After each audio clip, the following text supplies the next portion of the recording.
Ooh, ooh. Big fish ish. Man, big fish shit right to it. All right. Try to go clean. It lasted a couple days. I don't know. I guess it just depends on how I'm feeling. But today, trying something new. I actually this is gonna be a big fish talk. Just hopped on camera, had some thoughts in my head. Normally I'll jot down some notes or at least, get the concepts together in my head before I jump on, but I'm just on here. I'm on here and I want to talk about a few things. And I guess it all came about. I was listening to Anton Daniels. He was doing a live in which he was referring to Jason Whitlock and his comments on the Tyree Nichols situation. Not going to get into all that.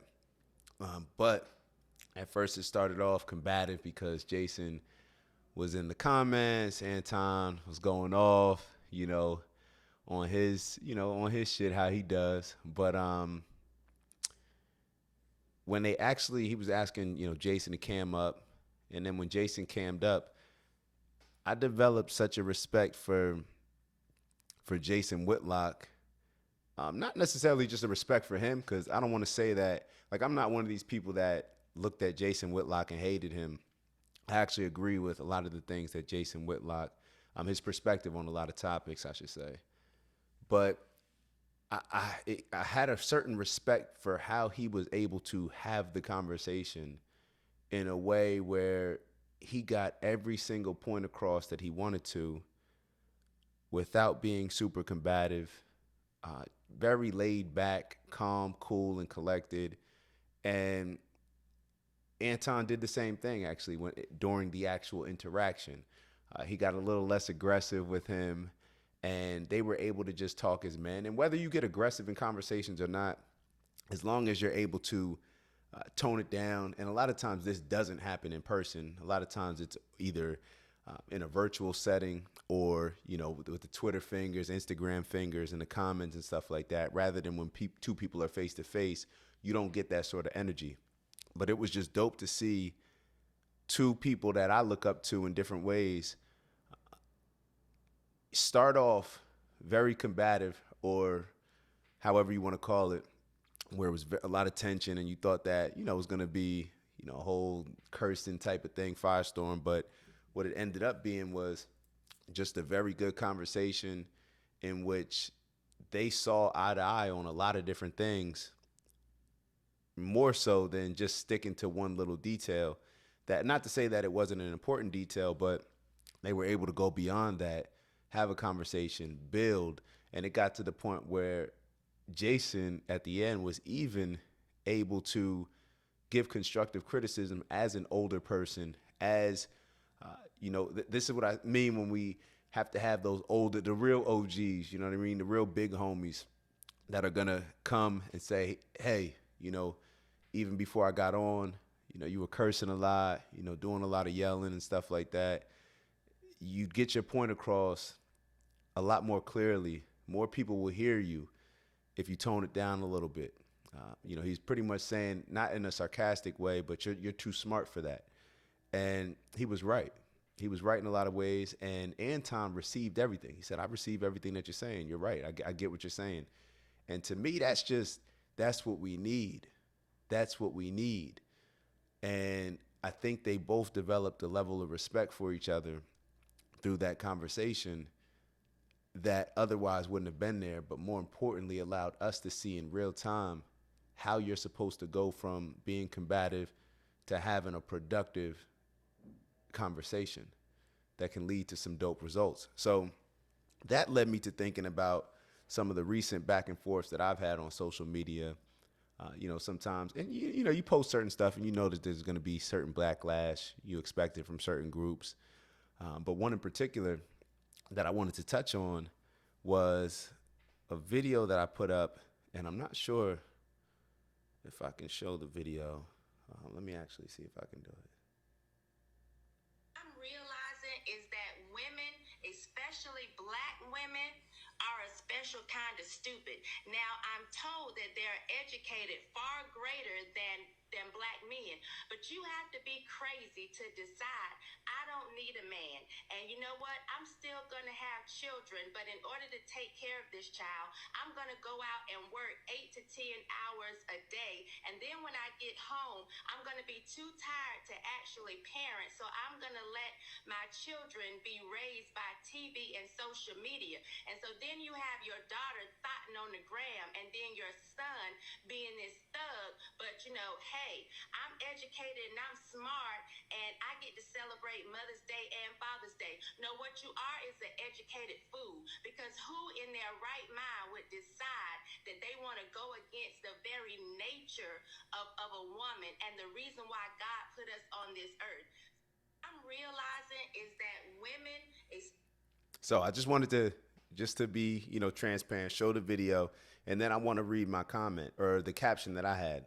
So I wrote, I mean, and then I put a bunch of emojis where it's the straight face, it's the kind of like the face like this where it's like uncomfortable, the melting smiley face, and then the thought, where somebody's thinking. And I did that because, and I wrote, what do y'all think? Question mark. I wrote, to be real, I don't even think most black women realize how they're being manipulated and finessed out of their own feminine superpower. And I capitalized the entire superpower. The government incentivizes it, feminist groups manipulate them, and the LGBTQ agenda finesses them. But as I've said before, I'm putting it all on black men. It's on us to save them. It's the only way. All right. And then I wrote, salute to the queen, Shamika Michelle. That's who's on the video. You are appreciated. She's definitely appreciated, because sometimes you may not like the way that somebody says something. You can say, instead of saying you're stupid, you could say, hey, that wasn't the smartest thing to do. They both mean the same thing. They both mean the same thing. And I don't want to, what I want to have the conversation with you guys on is not necessarily on the video, because I understand the back and forth on the video. You may think a lot of women responded and said, oh, I don't have any friends that are like that. It's so funny how whenever you put up certain posts, nobody has any friends like that, but there's just a lot of, single women out here with kids. And I guess what you're pretty much insinuating is the fact that it's all on men. I put stuff all on men. However, if I was talking to a woman, I would tell her that, you have to obviously take some accountability in who you have a baby with. And it's so funny how even in those comments, a lot of the feedback was, when I said, like, you decide exactly who you have a child with. Stop having children either out of wedlock or with people that aren't going to be a good father or aren't going to be a good supporter. And they'll respond and say, well, how do you know? How do you know? Countless studies have been done. We actually talked about this on the podcast with Tony Gaines, where by the age of 14, 15, a man has developed into who he's going to be as far as personality wise. And I would actually venture out to say that even earlier, you can tell. The people that I can look at somebody, looking back to the people that I went to school with in 3rd, 4th, 5th grade, and it's no surprise where everyone is. Now, yes, you'll have certain exceptions. There's always going to be exceptions to every rule, but you have rules because that's the majority. All right? It applies to the majority. We're not talking about the exceptions. So therefore,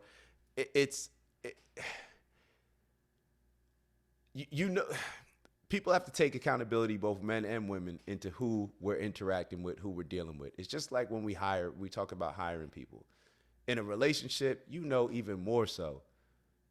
If you don't know who that person is going to be, if you're not confident, if you're dealing with somebody and you're not confident who that person is and who they're going to be 10 years from now, 20 years from now, 30 years from now, then you probably should be using protection if you're going to have sex with them, or just don't have sex with them, whatever. But like I said, I know I'm focusing on the video. There's just few things that I had to get out on the video because I wanted to touch on the point where, and related to one of the most valuable lessons that I learned in sports, and I wasn't always good at it, to be totally honest with it, but it has helped me tremendously now, and it's how to accept and to embrace constructive criticism. And by constructive criticism, I don't just mean, maybe constructive is not the word. Let me just say how to embrace criticism. Because now I accept criticism in whatever form that it comes in a different way than I accepted it before. As long, like, if somebody is personalizing it directly to me and offending me in a way where, even, matter of fact, even if somebody is offending me in a way where, say, they're calling me disrespectful names, I haven't interacted with that, in a face to face, online, whatever. I don't even think that it's gotten to that point online, but I can understand how you would get offended if it's personally talking directly to you. Totally understand that. However, in a video like this, if it doesn't apply to you, then why even address it? And if it triggers you, then maybe you should sit back and think about it. And that's what I was going back to when I say with the sports, with criticism. If somebody criticizes me, even if I debate them on that, I still take that in afterwards. I'm thinking about it, reviewing it, and then coming to, whatever new understanding that I have. Maybe, me standing stronger on my point, which I always say, if something is strong enough to stand on, then it's strong enough to question it. We always talk about that. And I wish more of us did that with things across the board: religion, spirituality, educate, all these different areas. I wish we would question more things, politics. But when it comes to this, somebody's saying that, somebody said black men are weak as hell. I say black men are weak as hell. I'm a black man. I don't think I'm weak. If I say black people are out of shape, or if Americans, we're fat, I'm an American. I'm not fat. And I try not to even use that word anymore, just because. And I can't even say that because I go back and forth on how, people, with telling people how they want to hear it versus what's going to actually get the point across and possibly give the greatest chance of you receiving that and making a change, rather than what you're comfortable and how you're comfortable hearing something. But I want to stay on point when it comes to how we're able to receive criticism. And like, if I was the type to get offended when I say, yo, black men are weak, we're stupid, somebody said that about black men. If a black man said that about black men especially, I would agree. I think we're weak. I don't even care about book smarts, but I think we're stupid with a lot of the ways that we move. Stupid with how we've allowed black culture, what we've allowed it to become, all these different things. But for whatever reason, certain groups, I guess, aren't cool with, and this one was just about women, like, you'll just argue certain stuff. And it's funny, a lot of the people that argue it are the people that would benefit from the points that she's either speaking on or that I'm speaking on. And one of the things, the focus of this was supposed to be more so on my caption, not so much on her video, because we went back and forth on the video. I get that.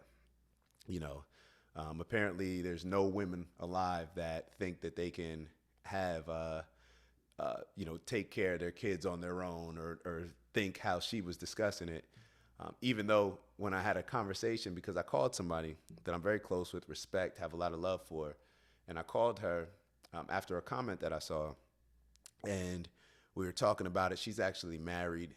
She has kids, and she was raised by a single mother, and she was offended by what I said, just the part where I said that it's on black men to save black women.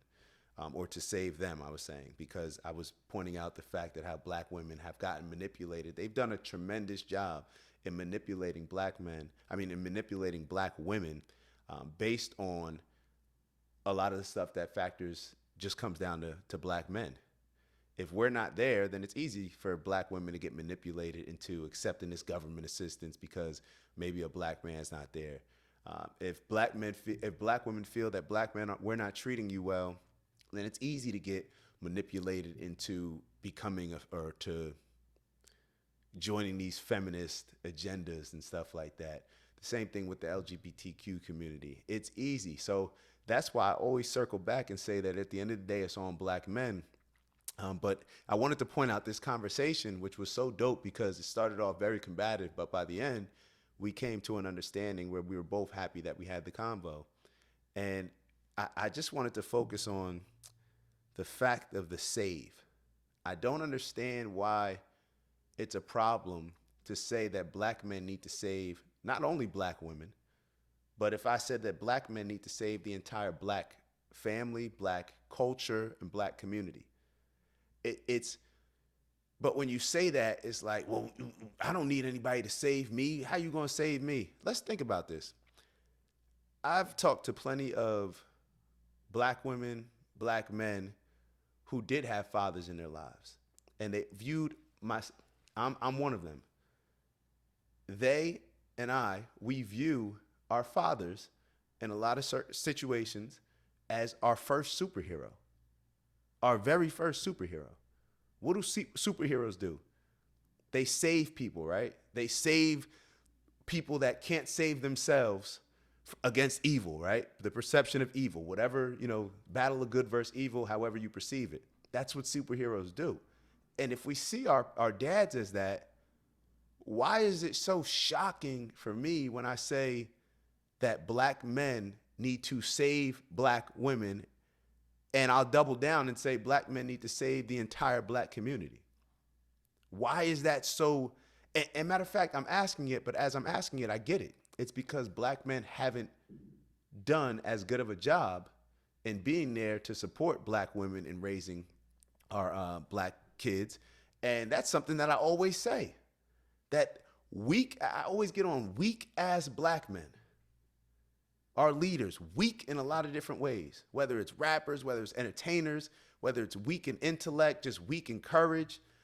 Even the quote unquote solid men that we have that are leaders, weak, allowing these BS agendas to encourage and to play a role in destroying our black families, weak leadership across the board.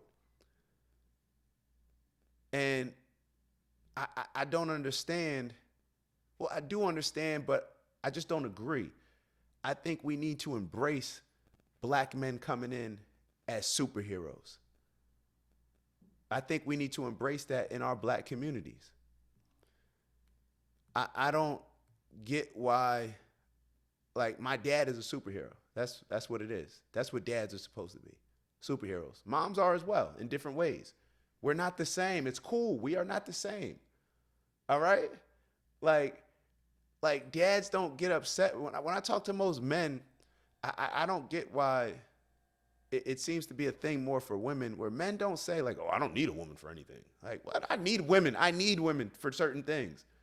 Like, there's certain stuff that I don't do, I need a woman for. But I have multiple conversations with women, and they'll say, well, if my husband wasn't here, or if my boyfriend wasn't here, or if my child's father wasn't here, then I'd be fine by myself. No, you won't. And even if you think you will, your child won't. So you won't.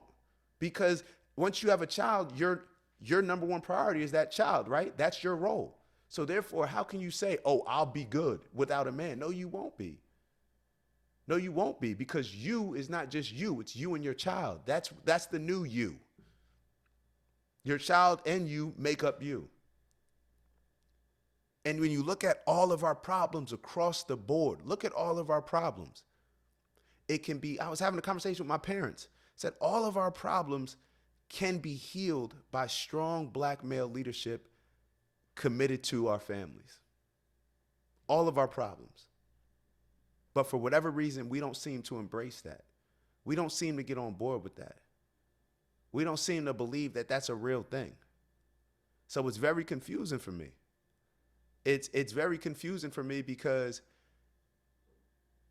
at least when you have the solid, so maybe say like, okay, yeah, we need the right male leadership to come and save us.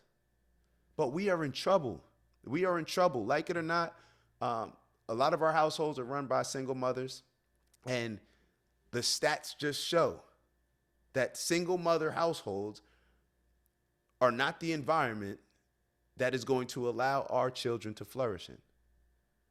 The stats also show that single father households, children do better. I'm not even trying. Here I am trying to sugarcoat stats. It's just the stats. Matter of fact, a lot of the same statistically, I put up a post on this that single father households, the children perform at a similar level than two parent households. You see the downfall when it comes to just a single mother household. And I get it. It's not like rocket science. It's fathers are supposed to bring stability, structure, and accountability. That's the role that fathers are supposed to bring. And without those particular roles in a family, whether it's a daughter or a son, they are going to be impacted in a very negative way. It just is what it is. We've seen the stats. Kids more likely to go to jail. All these different, I can run off stats. I'm not going to do it. I'm not going to do it. Look around. So I don't think there's anything wrong with us embracing the fact that our people need to be saved. We need to be saved. And who needs to save us? Strong black male leadership that is committed to the black family, the black village, and the black community. That's what we need. We don't need anybody else outside of the black community. It has to be on us. The responsibility has to fall on our shoulders. So fellas, like this is directing it, like most of my stuff, to fellas. Fellas, we got to stop. You can ask anybody that I'm cool with, that I have conversations with outside of the podcast or outside of online conversations. I used to critique more so women, or at least address certain stuff more so, because most of the conversations like these that I would have were with women. I don't even talk to my homies about this, like whatever. Like it's because it gets frustrating. It gets frustrating. I'll be totally honest.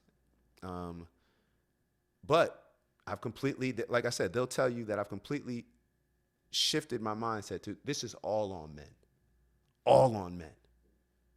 Every single thing that we see, all problems, because they can be solved by men, then I'm putting all of it on men. I don't even care if it's a fact or not at that point.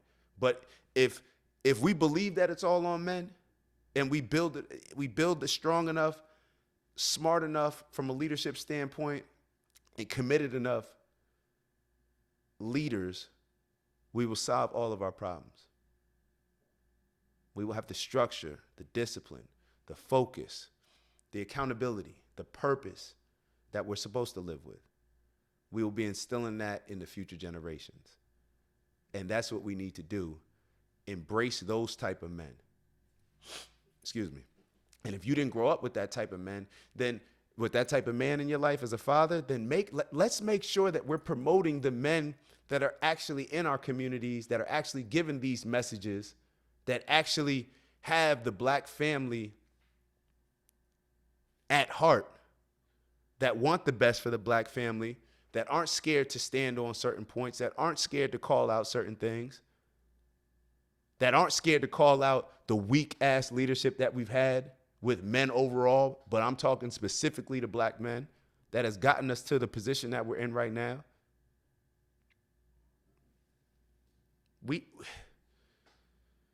Let's make sure that we're supporting them. Let's make sure that we're supporting them, because I tell you, this shit gets stressful. It's damn near like you're fighting for people, and the very people that you're fighting for are the ones that are fighting against you the most. And everybody won't be able to go. It just is what it is. Everybody won't be able to go. So it may get to the point where the people that want to keep going in the direction where black culture is taking us, they may just be casualties of whatever war we need to differentiate between the people that want to keep doing the same stuff and the people that want to elevate. It is what it is.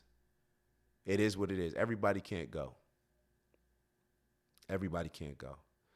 So I love having these conversations. Like I said, I was very encouraged by Anton and Jason having this conversation. a different conversation, but just how they were able to execute it, how they were able to build and be a demonstration of how we need to have, whether we disagree on certain situations, how we need to have productive conversations that can actually lead us in the right direction rather than just getting us upset with each other. Excuse me. I feel like my nose running a little bit. But that's what we need to do, and understand that even though criticism may not come in a form of exactly the way that we are comfortable in receiving it, that doesn't mean that it's off. But that's just opinion based. At the end of the day, like I said, it falls on us black men. So let's figure out a way that we can lead better, that we can create the foundation in our families that are needed for not only our kids, but for older generations, for everybody to embrace and to get on board with moving us in the right direction. All right. With that, I'm gonna let y'all go. I may jump on a little bit later to elaborate on the topic more, but I got to get to a meeting. So I'm going to end it here. Y'all enjoy the rest of y'all day. Onward and upward. Let's elevate. Ew.